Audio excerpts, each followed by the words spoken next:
السلام عليكم ورحمة الله وبركاته. الحمد لله ذي الفضل والإمداد الذي جمعنا وإياكم في دائرة أهل الإسعاد ودائرة أهل القطب الإمام والحداد، وذلك فضل من الله إذ جمعنا في حضرة الإمام محمد بن طه الحداد الذي هو ربط بالسلسلة النورانية إلى الإمام الحداد. Beliau Al-Habib Abdurrahman bin Ali Al-Masyhur memulai ceramahnya dengan bersyukur kepada Allah Subhanahu wa taala yang mengumpulkan kita di perkumpulan orang-orang yang beruntung, yang mana perkumpulan Al-Habib Muhammad bin Tahir Al-Haddad, yang mana beliau silsilahnya sampai kepada Al-Habib Abdullah bin Alwi Al-Haddad.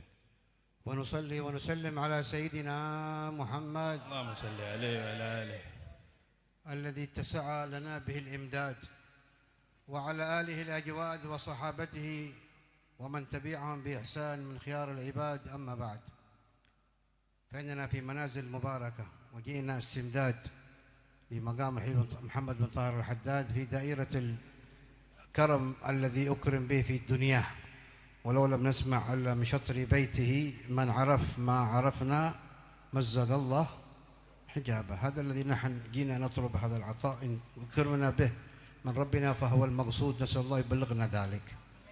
Dan salawat serta salam kepada baginda Nabi Muhammad SAW, begitu juga kepada keluarganya. Dan kita berada di rumahnya orang-orang ahli dermawan Al-Habib Muhammad bin Tahir Al-Haddad. Andai saja kita tidak mendengar kecuali satu bait tadi yang kita dengarkan. Apa tadi? من عرف ما عرفنا مزق الله حجابه. من عرف ما عرفنا من وصل إليه مزق الله حجابه حجاب الباطن نوره الله بنور. Siapa satu bait tadi yang disebutkan, siapa orang yang kenal kepada kami maka Allah akan bukakan hijab kepada dia. Satu bait ini sudah cukup yang kita dengarkan daripada pujian-pujian untuk beliau. وكفى به أنه أطلق عليه أنه يسمى بغلام الساعتين، وما غلام الساعتين إلا من كشف له الحجاب في بداية مرحلة شبابه، ومات وأيضا وهو في عنفوان شبابه لم يعمر كثير عليه رحمة الله. Dan beliau tidak berumur panjang, berumur panjang, akan tapi beliau mendapat keberkahan di umurnya beliau.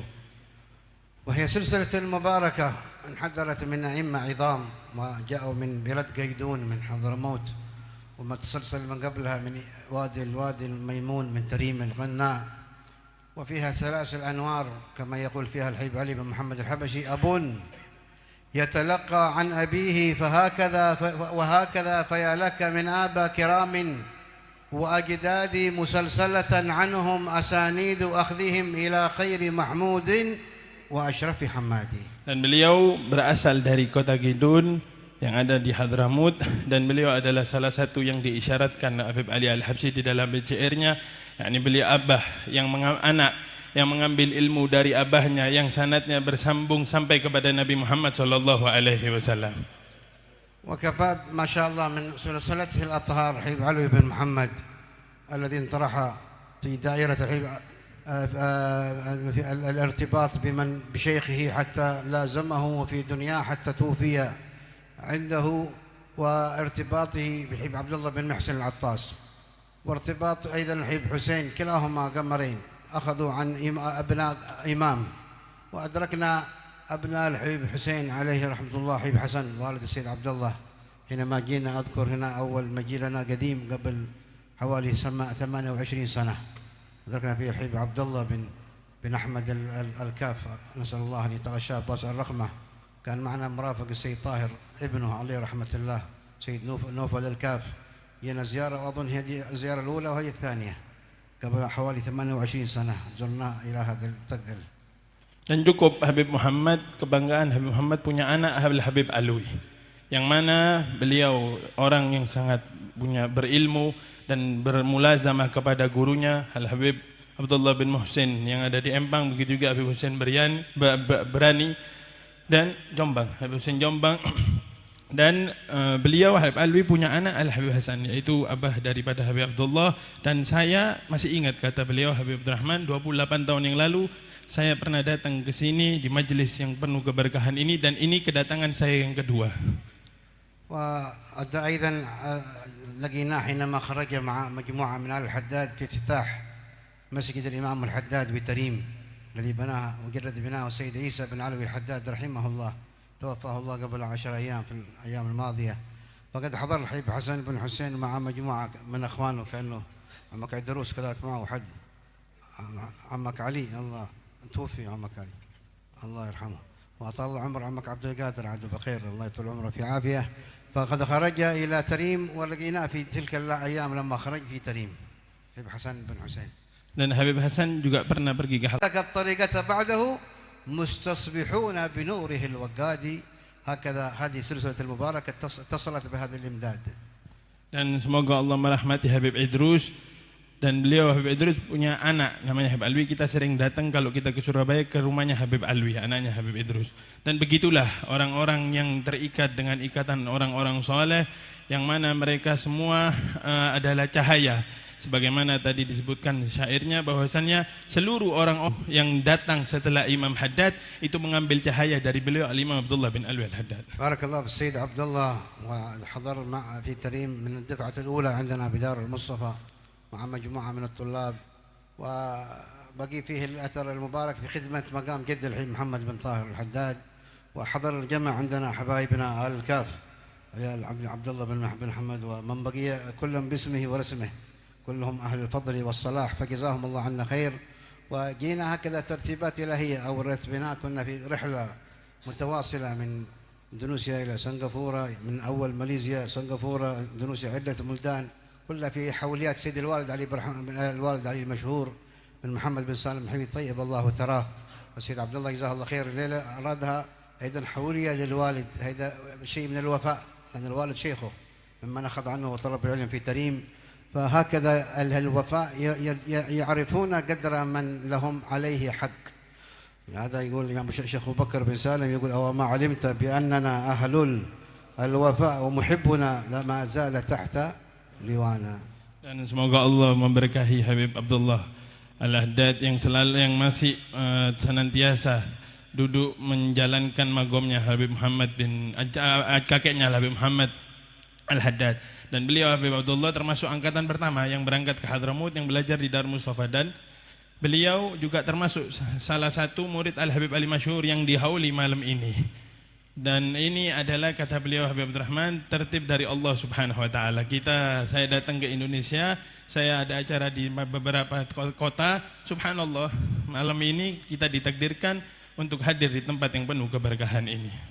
وصلنا صباح أمس عند الحاج ناصر بارك الله فيه، ويريد أيضا يعمل حول للوالد أو ارتباط بسيد الحبيب الوالد من حياته، والذي عرفنا عليه السيد عبد الله هو أمس الوصل.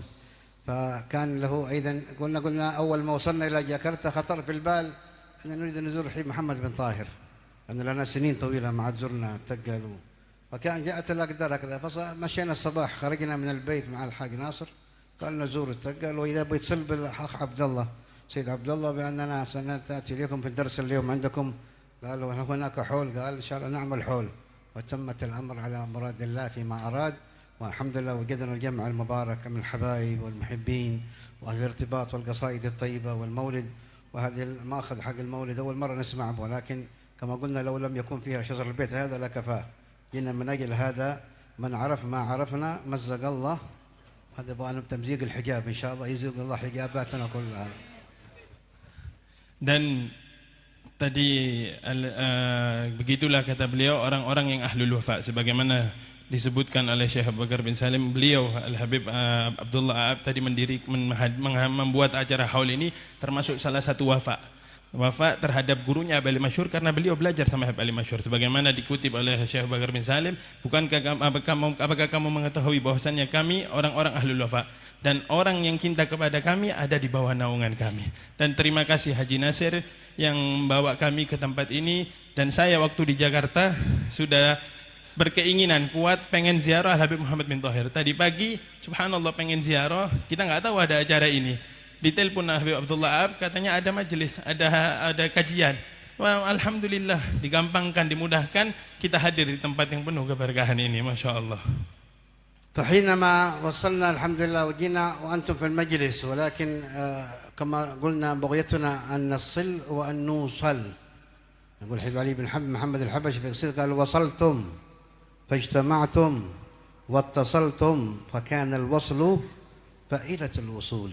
نريد الوصل، فما مرادنا المظهر، بغينا الجوهر، ما مرادنا الظاهر، نريد الباطن، نريد حقيقة ما أوصله الله إليه محمد بن طاهر.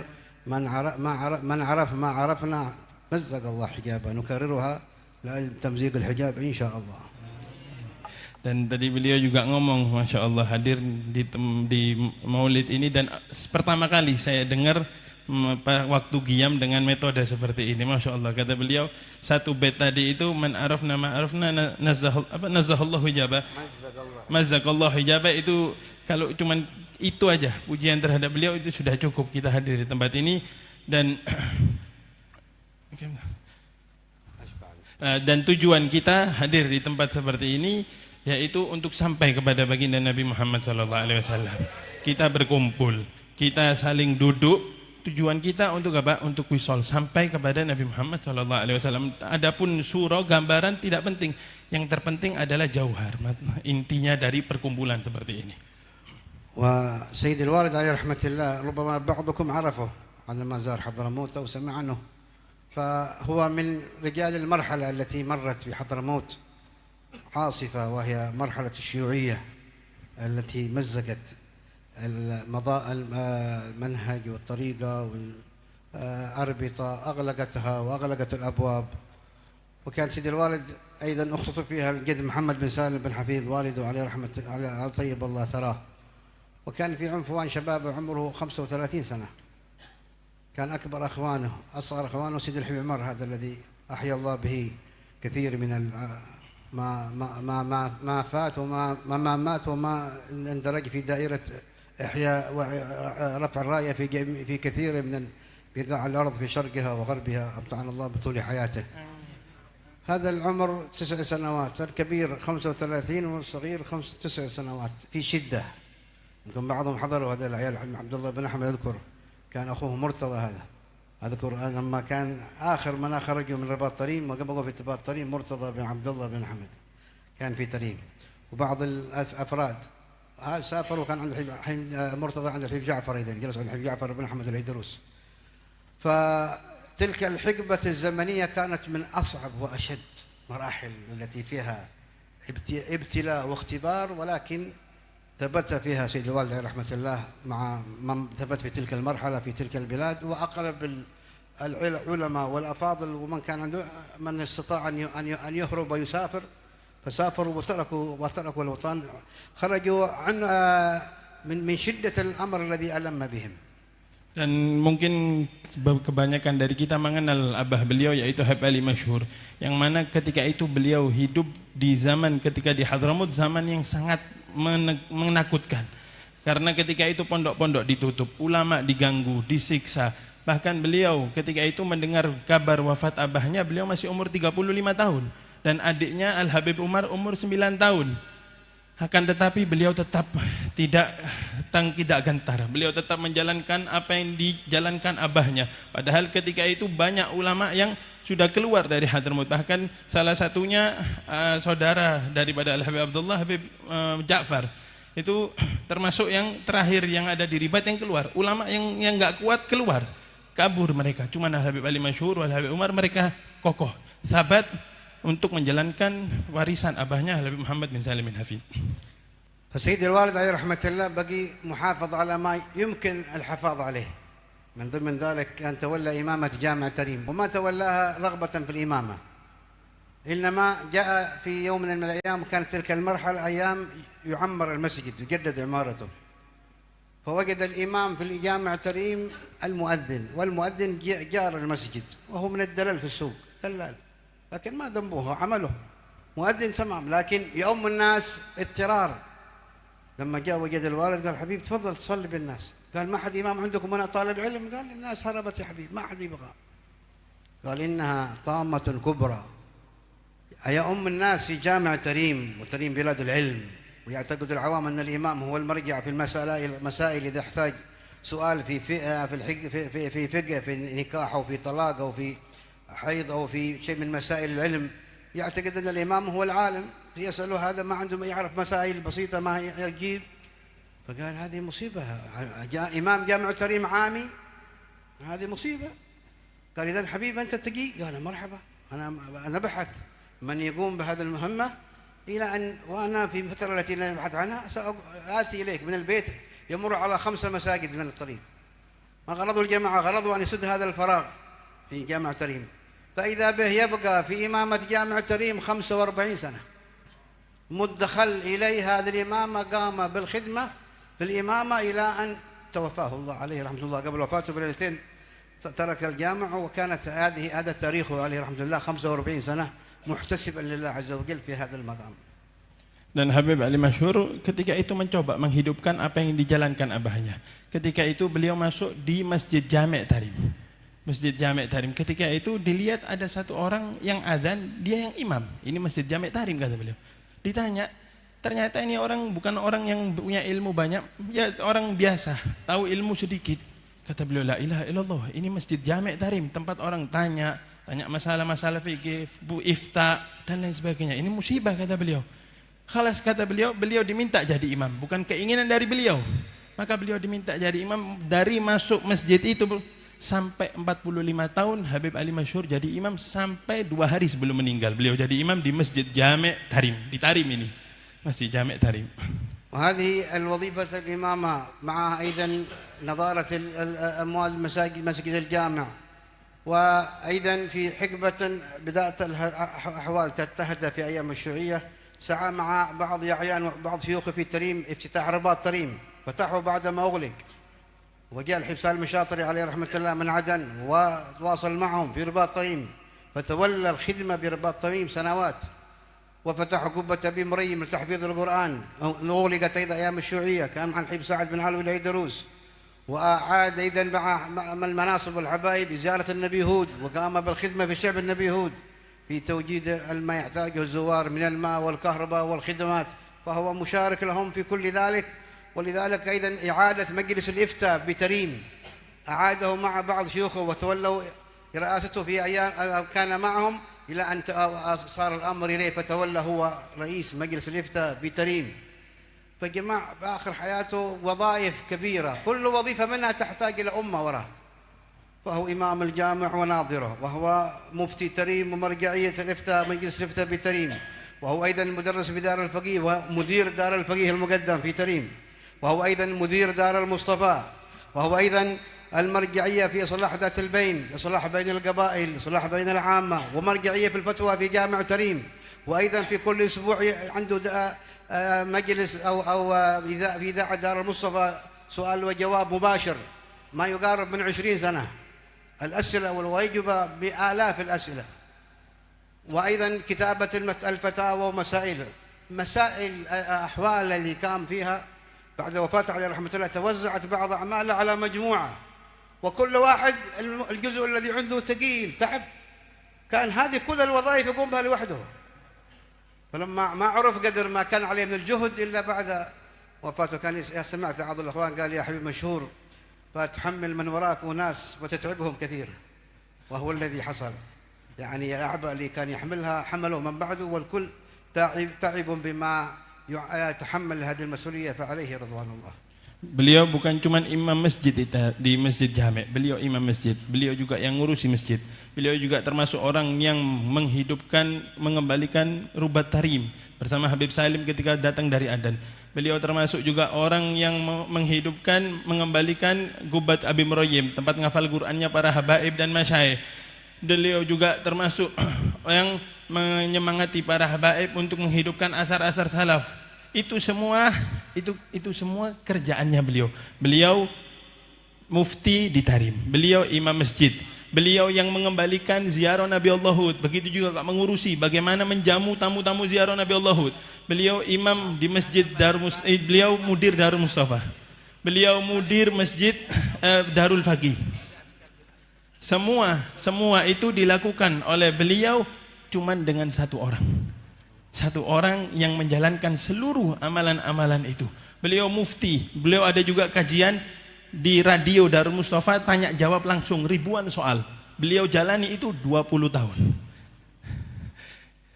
Sampai ada satu orang ketika beliau mau sudah menjalankan banyak itu, satu orang, ya Habib kata dia, antum ini amalannya antum sebegitu banyaknya ini, nanti kalau antum nggak ada, antum membuat capek orang banyak. Siapa yang bisa menanggung itu semua?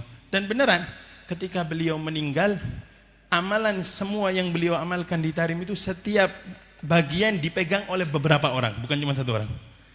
Ifta dipegang beberapa orang, ini dipegang beberapa orang, Darul Mustafa dipegang beberapa orang. Semuanya dipegang beberapa orang, itu pun mereka kecapean. Padahal dahulu kata Habib Abdurrahman, semuanya dipegang oleh satu orang, Al-Habib Ali Al-Masyhur.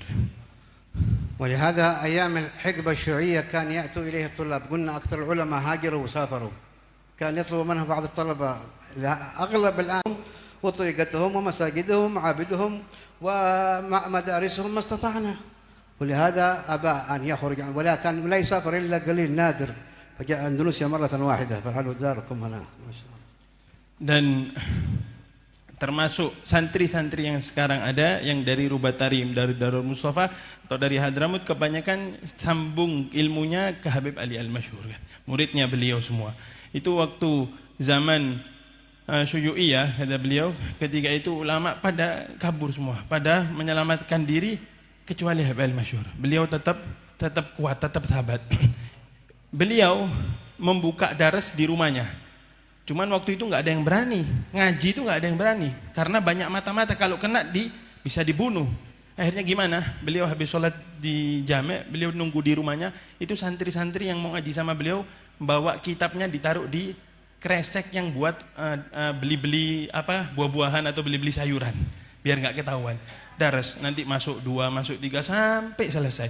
Dan semua itu yang daras sama beliau ketika di hari-hari yang susah itu, sekarang orang-orang itu yang menutupi ketika Habib Masyhur nggak ada. Salah satunya Syekh Umar Husain yang menjadi mufti di Darul Mustafa, Syekh Umar Abu Bakar yang ngurus di Masjid Jami', dan begitu juga Ashab Dufa'ulah yang menghidupkan ilmu-ilmunya Habib Ali Masyhur.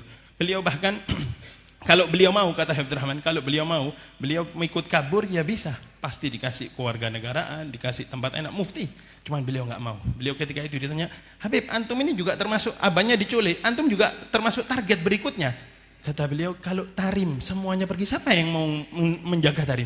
Tarim dikasih siapa? Kata beliau, khalas, saya yang jaga Tarim. Beliau akhirnya sahabat, beliau meneruskan jalan yang dijalankan abahnya. ولهذا إذا ما ذكر الكافة عبد الله بن حمد الوالد كان نسابة مرجعية في النسب، عنده مشجر الحبيب عبد الرحمن مشهور، هو الذي خدم الشجرة، وكان له جهد كبير في تسجيل أبناء السادة اللي في حضرموت. كان أيضا عنده الأخ أبو بكر عليه رحمة الله، توفي في شعبان في حادث، كان مع أخ أمجد أبو فطيم مجموعة من اللجنة عامل لهم ترتيب باستبيان، يذهبون إلى القرى والبوادي، وراحوا إلى المهرة وإلى شبوة وإلى أماكن كثيرة، يخرجون يسجلوا أبناء السادة وعلى شرط ما عنده من الضوابط في التسجيل. وهكذا كان مرجعية في النسب إلى أن توفاه الله، هذا الحال بقي عليه. وكذلك كان من أعماله التي ينطلق فيها في همة في خدمة البلاد في دائرة جبر الخواطر، ما سهل ممتنع. كثير يدعونه، أحد عنده مناسبة خطوبة، مناسبة ختان، مناسبة زواج، مناسبة يجبر بخاطرهم. أحيانا يدخل في اليوم الواحد 3 بيوت، يجي عند هذا وعند هذا وعند هذا، يجبر بخاطره، مع أنه مشغول بتراتيب كثيرة ومسائل ودروس، وكل يوم ما يقل حضوره أحيانا في اليوم ما بين اليوم والليلة 12 درس، من بعد الفجر والظهر وبعد العصر وبعد المغرب وبعد العشاء. في دروس أيضا دار الفقيه عنده بنات، يدرس مدرسة خاصة بالطالبات ويدرس المدرسات اليومين في الأسبوع. ودار الزهراء له دروس.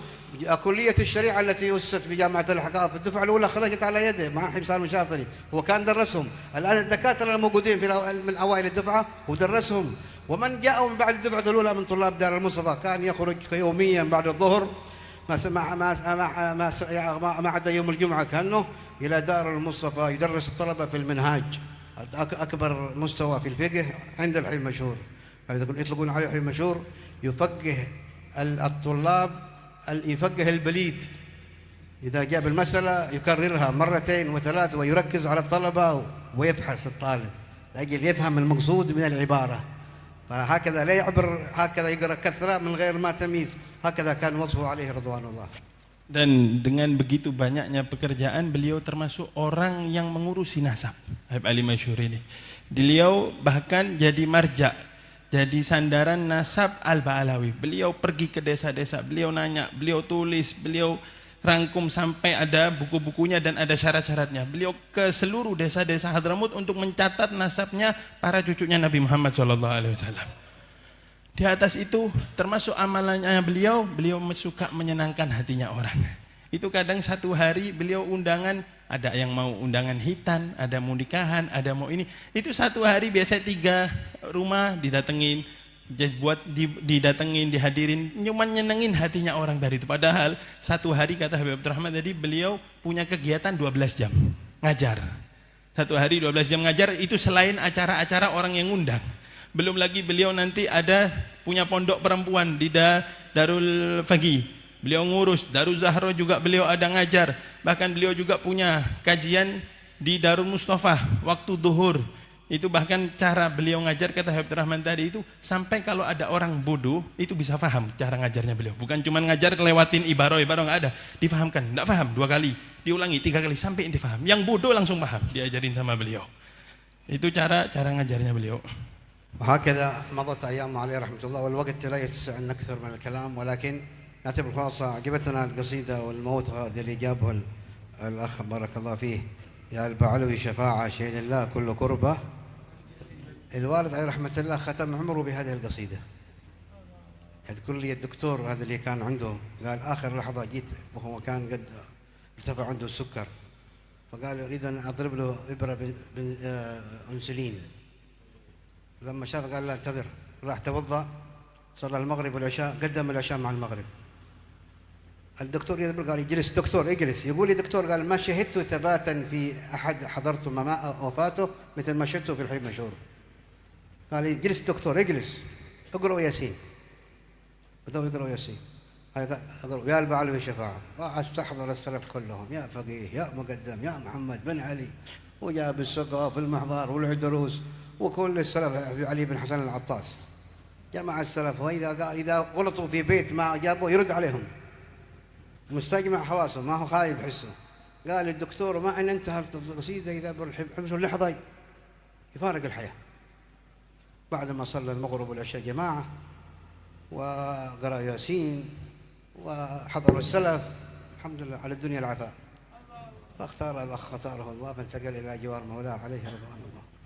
Beliau waktu kalau mau nyeritakan banyak, cuman waktunya mepet. Terakhir beliau pengen minta qasidah diulangin yang ya Ba'alwi Syafa'ah karena beliau teringat abah beliau Habib Ali Masyhur itu sebelum meninggal terakhir yang didengar beliau qasidah ini. Ketika itu sebelum meninggal beliau sakit, itu mau disuntik sama dokter, kata beliau Habib Ali Masyhur jangan, tunggu dulu, nggak usah disuntik. Disuruh waktu itu sholat maghrib isya di jamak, setelah itu baca yasin. Habib Ali Masyhur dipaksa mau disuntik nggak mau. Setelah itu baca yasin, disuruh qasidah. Beliau hadirkan qasidah tadi, kata beliau salaf semuanya disebutkan, Imam Muhdar, Imam semuanya. Setelah itu, setelah dibacain qasidah meninggal. Nah, Masya Allah, meninggalnya sangat indah. Baca Quran, hadirkan salaf, fadat ruhu, Masya Allah. فهكذا مضى حياته عليه رضوان الله في خدمة العلم والدعوة والمنهج والطريقة والتريم ومقامات التريم دائرة النبي هود وما فيها من خدمات، ومضى على وصف التواضع والانكسار والافتقار.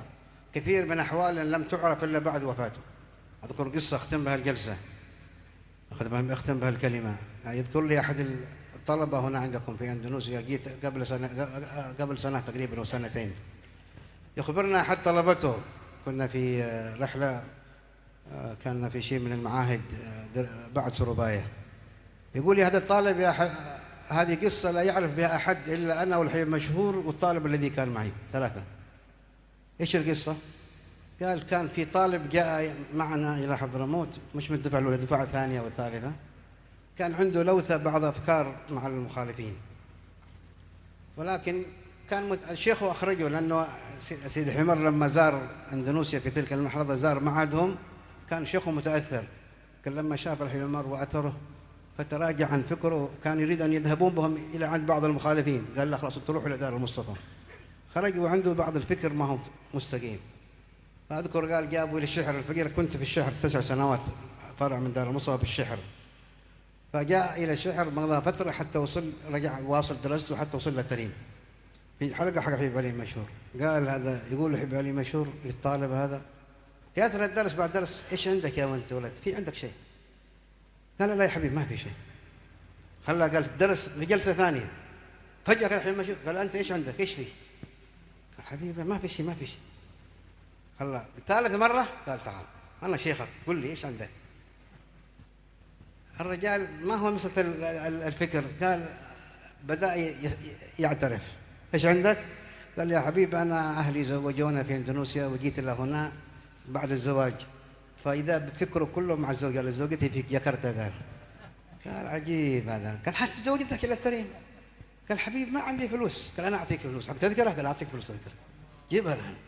قال حبيب لو جبتها لها أنا ما عندي فلوس حق سكن. قال سكنها عندي في البيت أطرحها أعطيك أنت تجي في البيت تنام والصباح تروح أنت لدار المصطفى، وهي بس لا في الليل تعال في الصباح روح.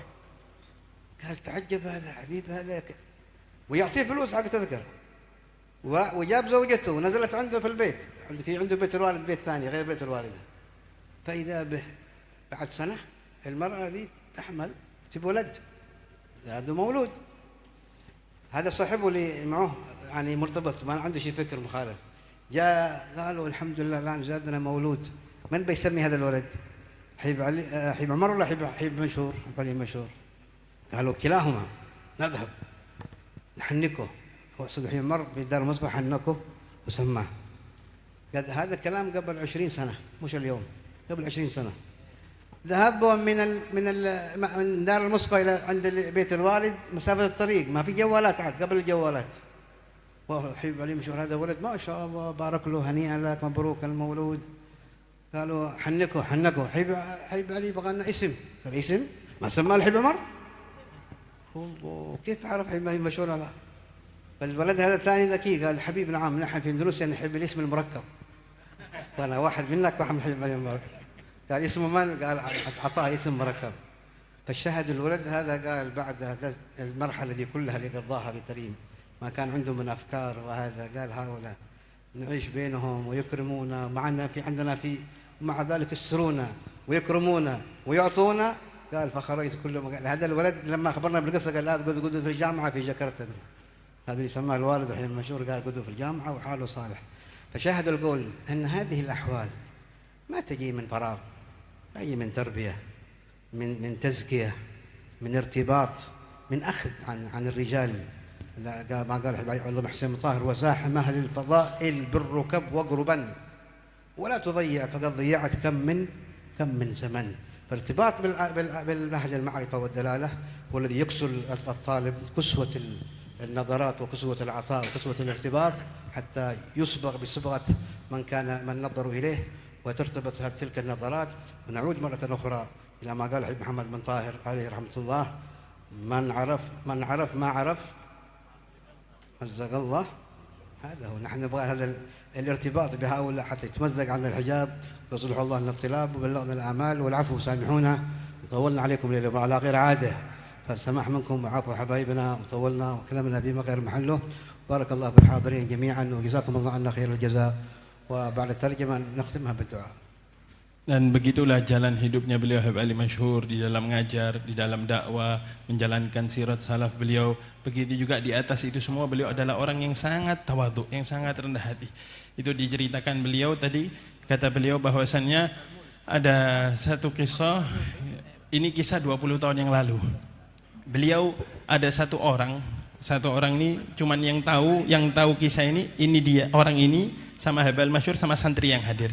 Ketika itu ada salah satu dari santri itu kena pemikiran orang-orang yang nggak benar. Subhanallah, sempat dia mau belajar di tempat yang lain. Ketika itu di Indonesia datang Habib Umar, dia ngelihat Habib Umar, alhamdulillah agak berubah hatinya. Akhirnya dia masuk ke Darul Mustafa. Subhanallah, ketika itu di Syihir beliau Habib Ali Masyhur lagi ngajar, ini orang yang tadi punya pemikiran agak tidak benar hadir dan daras sama Habib Ali Masyhur. Waktu ngaji, tiba-tiba di pertengahan ngaji Habib Ali Masyhur ngomong, kamu Fulan, kenapa? Ada apa kamu? Ada apa? Tiba-tiba ini kata ini orang, enggak ada apa-apa Habib, enggak ada apa-apa. Ada apa ini?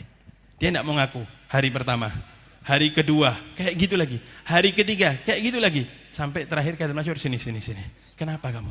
Kamu ada apa? Kamu enggak sama kita kamu kata. Iya Habib, saya kepikiran istri saya katanya.